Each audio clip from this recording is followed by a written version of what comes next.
plus de temps avec toi, des secondes pour te contempler, des minutes pour te dire je t'aime, des heures pour t'adorer, et l'éternité dans tes bras d'amour.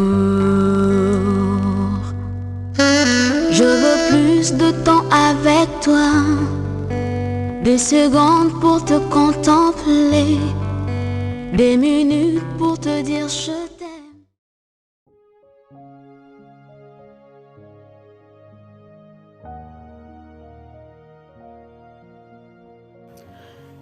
Proverbe, chapitre 12.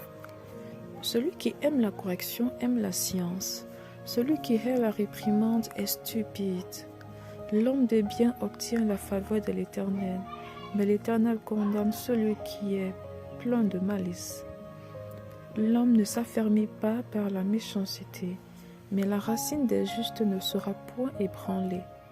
Une femme vertueuse est la couronne de son mari, mais celle qui fait honte est comme la carie dans ses os. Les pensées des justes ne sont qu'équité, les desseins des méchants ne sont que fraude. Les paroles des méchants sont des embûches pour verser le sang, mais la bouche des hommes droits est une délivrance. Renversés, les méchants ne sont plus, et la maison des justes reste debout. Un homme est estimé en raison de son intelligence, et celui qui a le cœur pervers est l'objet du mépris. Mieux vaut être d'une condition humble et avoir un serviteur que de faire le glorieux et de manquer de pain. Le juste prend soin de son bétail, mais les entrailles des méchants sont cruelles. Celui qui cultive son champ est rassasié de pain, mais celui qui poursuit des choses vaines est dépourvu de sens. Le méchant convoite ce que prennent les méchants, mais la racine des justes donne du fruit.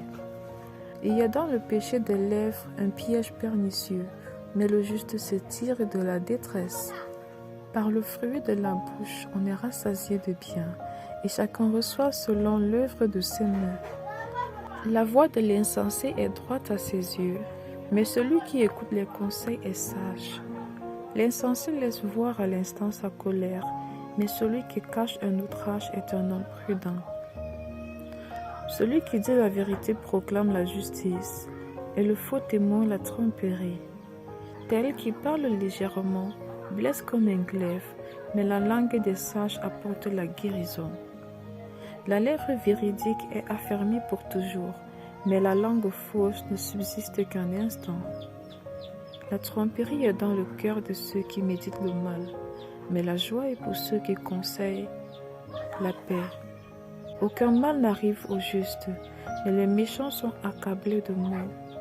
Les lèvres fausses sont en horreur à l'Éternel, mais ceux qui agissent avec vérité lui sont agréables. L'homme prudent cache sa science, mais le cœur des insensés proclame la folie. La main des diligents dominera, mais la main lâche sera tributaire. L'inquiétude dans le cœur de l'homme là-bas, mais une bonne parole le réjouit.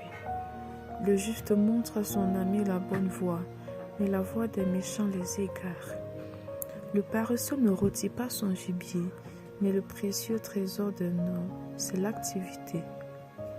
La vie est dans le sentier de la justice, la mort n'est pas dans le chemin qu'elle trace. Amen.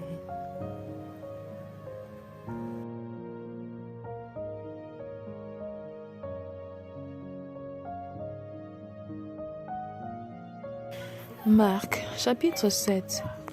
Les pharisiens et quelques scribes, venus de Jérusalem, s'assemblèrent auprès de Jésus. Ils virent quelques-uns de ses disciples prendre le repas avec des mains impures, c'est-à-dire non lavées. Or, les pharisiens et tous les juifs ne mangent pas sans s'être lavés soigneusement les mains, conformément à la tradition des anciens. Et, quand ils reviennent de la place publique, ils ne mangent qu'après s'être purifiés. Ils ont encore beaucoup d'autres observations traditionnelles, comme le lavage des coupes, des cruches et des vases d'airain. Et les pharisiens et les scribes lui demandèrent: « Pourquoi tes disciples ne suivent-ils pas la tradition des anciens, mais prennent-ils leur repas avec des mains impures? Jésus leur répondit, hypocrites, Isaïe a bien prophétisé sur vous, ainsi qu'il est écrit, ce peuple m'honore des lèvres, mais son cœur est éloigné de moi. C'est en vain qu'il m'honore, en donnant des préceptes qui sont des commandements d'hommes. Vous abandonnez le commandement de Dieu et vous observez la tradition des hommes. Il leur dit encore, vous anéantissez fort bien le commandement de Dieu pour garder votre tradition. Car Moïse a dit, honore ton père et ta mère, et celui qui maudira son père ou sa mère sera puni de mort. Mais vous, vous dites, si un homme dit à son père ou à sa mère, ce dont j'aurais pu t'assister est corban, c'est-à-dire une offrande à Dieu. Vous ne le laissez plus rien faire pour son père ou pour sa mère, annulant ainsi la parole de Dieu par votre tradition que vous avez établie. Et vous faites beaucoup d'autres choses semblables. Ensuite, ayant de nouveau appelé la foule à lui, il lui dit, écoutez-moi tous et comprenez, il n'est hors de l'homme rien qui, entrant en lui, puisse le souiller. Mais ce qui sort de l'homme, c'est ce qui le souille. Si quelqu'un a des oreilles pour entendre, qu'il entende. Lorsqu'il fut entré dans la maison, loin de la foule, ses disciples l'interrogèrent sur cette parabole. Il leur dit, vous aussi, êtes-vous donc sans intelligence? Ne comprenez-vous pas que rien de ce qui du dehors entre dans l'homme ne peut le souiller? Car cela n'entre pas dans son cœur, mais dans son ventre, puis s'en va dans les lieux secrets qui purifient tous les aliments. Il dit encore, ce qui sort de l'homme, c'est ce qui souille l'homme. Car c'est du dedans, c'est du cœur des hommes que sortent les mauvaises pensées, les adultères, les impudicités, les meurtres, les vols, les cupidités, les méchancetés, la fraude, le dérèglement, le regard envieux, la calomnie, l'orgueil, la folie. Toutes ces choses mauvaises sortent du dedans et souillent l'homme. Jésus, étant parti de là, s'en alla dans le territoire de Tyr et de Sidon. Il entra dans une maison, désirant que personne ne le sût, mais il ne put rester caché. Car une femme, dont la fille était possédée d'un esprit impur, entendit parler de lui et vint se jeter à ses pieds. Cette femme était grecque, syro-phénicienne d'origine. Elle le pria de chasser le démon hors de sa fille.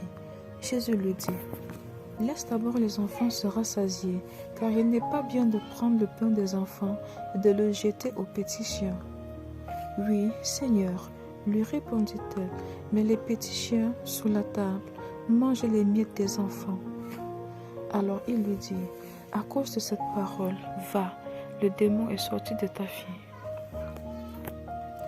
Et quand elle entra dans sa maison, elle trouva l'enfant couché sous le lit, le démon était sorti. Jésus quitta le territoire de Tyr et revint par Sidon, vers la mer de Galilée, en traversant le pays de la Décapole. On lui amena un sourd qui avait de la difficulté à parler, et on le pria de lui imposer les mains. Il le prit à part, loin de la foule, lui mit les doigts dans les oreilles et lui toucha la langue avec sa propre salive. Puis, levant les yeux au ciel, il soupira et dit « Ephata », c'est-à-dire « Ouvre-toi ». Aussitôt ses oreilles s'ouvrirent, sa langue se délia et il parla très bien. Jésus leur recommanda de n'en parler à personne, mais plus il le leur recommanda, plus ils le publièrent. Ils étaient dans le plus grand étonnement et disaient, « Il fait tout à merveille, même il fait entendre les sourds et parler les muets. »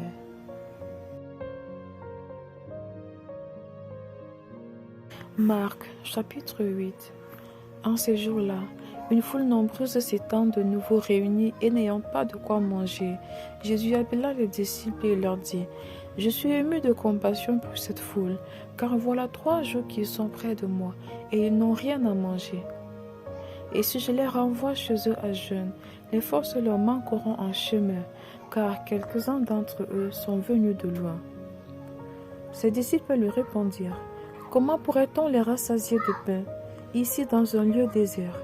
Jésus leur demanda, « Combien avez-vous de pain ?» « 7, répondirent-ils.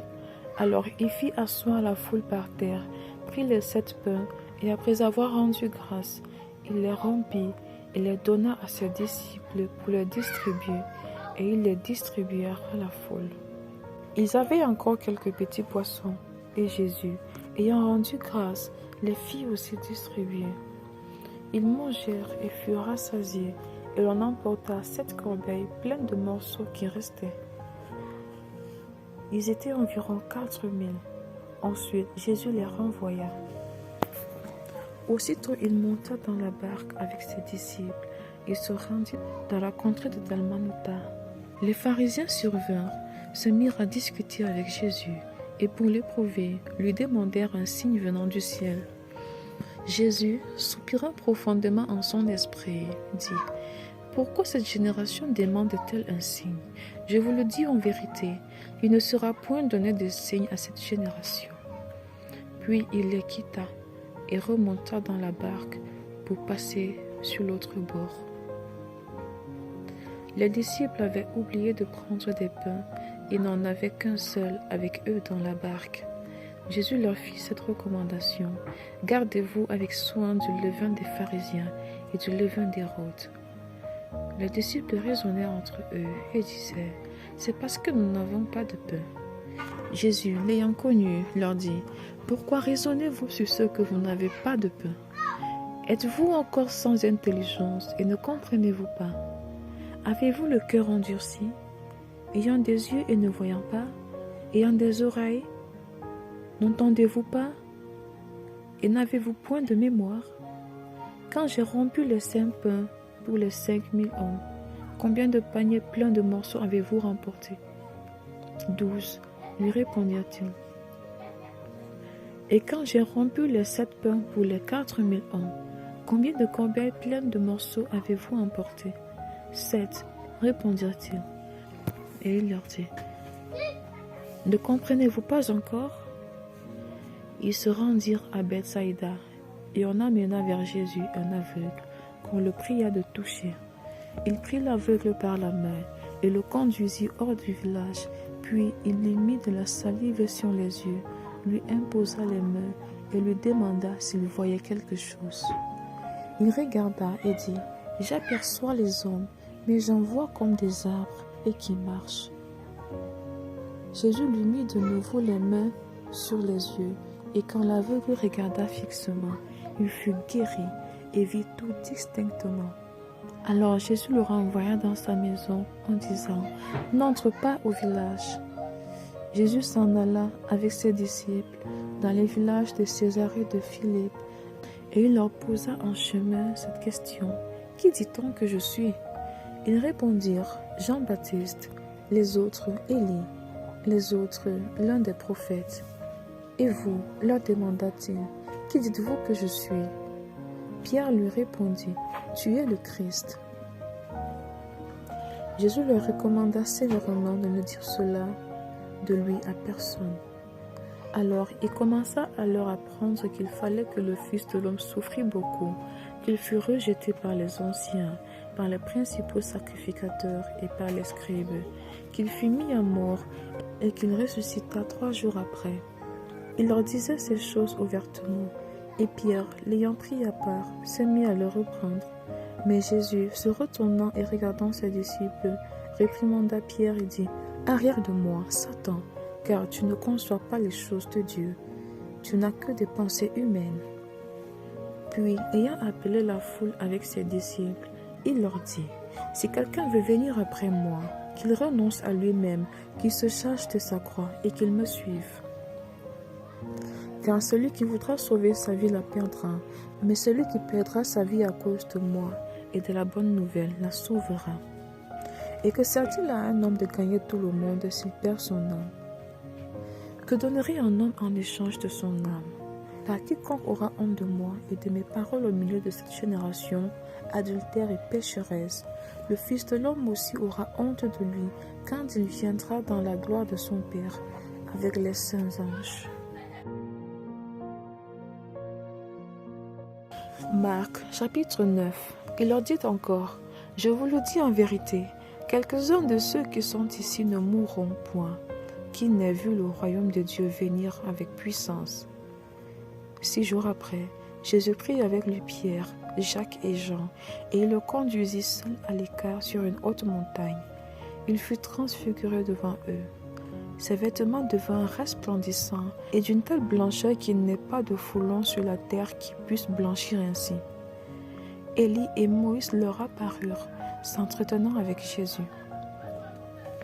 Pierre, prenant la parole, dit à Jésus, « Rabbi, il est bon que nous soyons ici. Dressons 3 tentes, une pour toi, une pour Moïse et une pour Élie. » Car ils ne savaient que dire, l'effroi les ayant saisis. Une nuée vient les couvrir, et de la nuée sortit une voix. « Celui-ci est mon fils bien-aimé, écoutez-le. » Aussitôt les disciples regardaient tout autour, et ils ne virent que Jésus seul avec eux.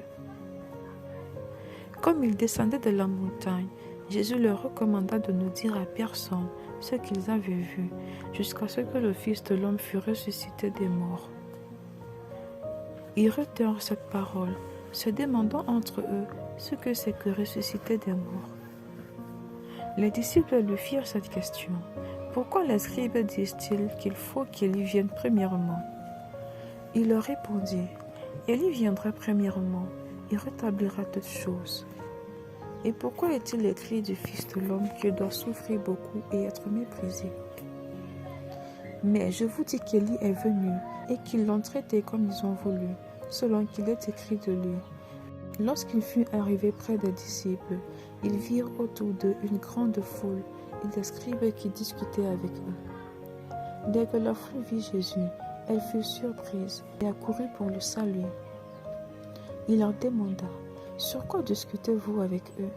Et un homme de la foule lui répondit, « Maître, j'ai amené auprès de toi mon fils, qui est possédé d'un esprit muet. En quelque lieu qu'ils le saisissent, ils le jettent par terre. L'enfant écume, grince des dents et devint tout raide. J'ai prié tes disciples de chasser l'esprit, et ils n'ont pas pu. » Race incrédule, leur dit Jésus, jusqu'à quand serai-je avec vous? Jusqu'à quand vous supporterai-je? Amenez-le-moi. On le lui amena. Et aussitôt que l'enfant vit Jésus, l'esprit l'agita avec violence, il tomba par terre et se roulait en écumant. Jésus demanda au Père, « Combien y a-t-il de temps que cela lui arrive ?» Depuis son enfance, répondit-il. Et souvent l'esprit l'agitait dans le feu et dans l'eau pour le faire périr. Mais si tu peux quelque chose, viens à notre secours et compassion de nous. Jésus lui dit, « Si tu peux, tout est possible à celui qui croit. » Aussitôt le père de l'enfant s'écria, « Je crois, viens au secours de mon incrédulité. » Jésus, voyant accourir la foule, menaça l'esprit impur et lui dit, « Esprit muet et sourd, je te l'ordonne, sors de cet enfant et n'y rentre plus. » Et il sortit en poussant des cris et en l'agitant avec grande violence. L'enfant devint comme mort, de sorte que plusieurs disaient qu'il était mort. Mais Jésus, l'ayant pris par la main, le fit lever et il se tint debout. Quand Jésus fut entré dans la maison, ses disciples lui demandèrent en particulier, « Pourquoi n'avons-nous pu chasser cet esprit ?» Il leur dit, « Cette espèce-là ne peut sortir que par la prière. » Ils partirent de là et traversèrent la Galilée. Jésus ne voulait pas qu'on le sût, car il enseignait ses disciples et il leur dit, « Le Fils de l'homme sera livré entre les mains des hommes. Ils le feront mourir, et 3 jours après qu'il aura été mis à mort, il ressuscitera. » Mais les disciples ne comprenaient pas cette parole, et ils craignaient de l'interroger. Ils arrivèrent à Capernaum. Lorsqu'il fut dans la maison, Jésus leur demanda, « De quoi discutiez-vous en chemin ?» Mais ils gardèrent le silence, car en chemin, ils avaient discuté entre eux pour savoir qui était le plus grand. Alors il s'assit, appela les 12 et leur dit, « Si quelqu'un veut être le premier, il sera le dernier de tous et le serviteur de tous. Et il prit un petit enfant, le plaça au milieu d'eux, et l'ayant pris dans ses bras, il leur dit, « Quiconque reçoit en mon nom un de ces petits enfants, me reçoit moi-même. Et quiconque me reçoit, reçoit non pas moi, mais celui qui m'a envoyé. » Jean lui dit, « Maître, nous avons vu un homme qui chasse des démons en ton nom. Nous l'en avons empêché parce qu'il ne nous suit pas. » « Ne l'en empêchez pas, répondit Jésus, car il n'est personne qui, faisant un miracle en mon nom, puisse aussitôt après parler mal de moi. Qui n'est pas contre nous et pour nous. Et quiconque vous donnera à boire un verre d'eau en mon nom, parce que vous appartenez à Christ, je vous le dis en vérité, il ne perdra point sa récompense. Mais si quelqu'un scandalisait un de ces petits qui croient, il faudrait mieux pour lui qu'on lui mît au cou une grosse malle de moulin et qu'on le jetât dans la mer. Si ta main est pour toi une occasion de chute, coupe-la. Mieux vaut pour toi entrer manchot dans la vie que d'avoir les deux mains et d'aller dans la géhenne, dans le feu qui ne s'éteint point. Si ton pied est pour toi une occasion de chute, coupe-le. Mieux vaut pour toi entrer boiteux dans la vie que d'avoir les deux pieds et d'être jeté dans la géhenne, dans le feu qui ne s'éteint point. Et si ton œil est pour toi une occasion de chute, arrache-le. Mieux vaut pour toi entrer dans le royaume de Dieu, n'ayant qu'un œil que d'avoir deux yeux et d'être jeté dans la géhenne, où leur ver ne meurt point et où le feu ne s'éteint point. Car tout homme sera salé de feu. Le sel est une bonne chose, mais si le sel devient sans saveur, avec quoi l'assaisonnerez-vous? Ayez du sel en vous-même et soyez en paix les uns avec les autres.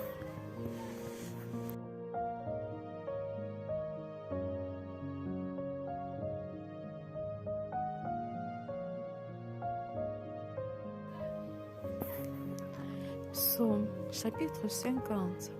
Psaume d'Asaph. Dieu, l'Éternel, parle et convoque la terre, depuis le soleil levant jusqu'au soleil couchant.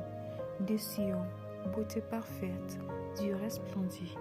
Il vient, notre Dieu, il ne reste pas en silence. Devant lui est un feu dévorant, autour de lui une violente tempête.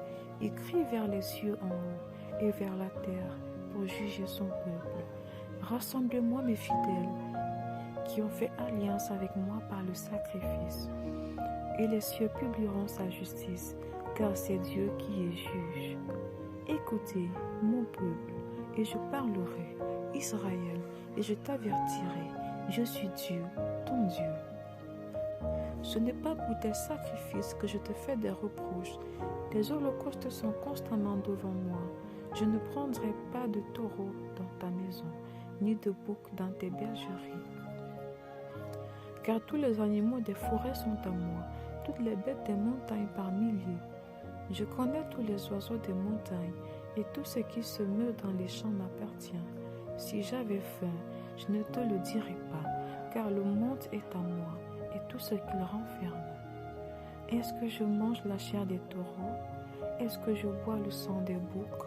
Offre pour sacrifice à Dieu des actions de grâce, et accomplis tes vœux envers le Très-Haut.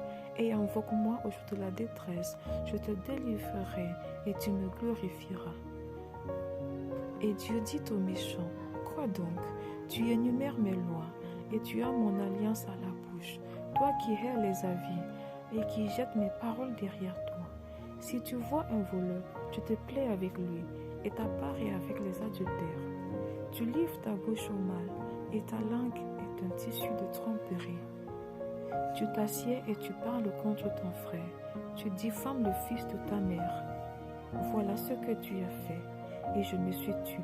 Tu t'es imaginé que je te ressemblais, mais je vais te reprendre et te mettre sous tes yeux. Prenez-y garde, vous qui oubliez Dieu, de peur que je ne déchire sans que personne délivre. Celui qui offre pour sacrifice des actions de grâce me glorifie, et celui qui veille sur sa voie, je ferai voir le salut de Dieu.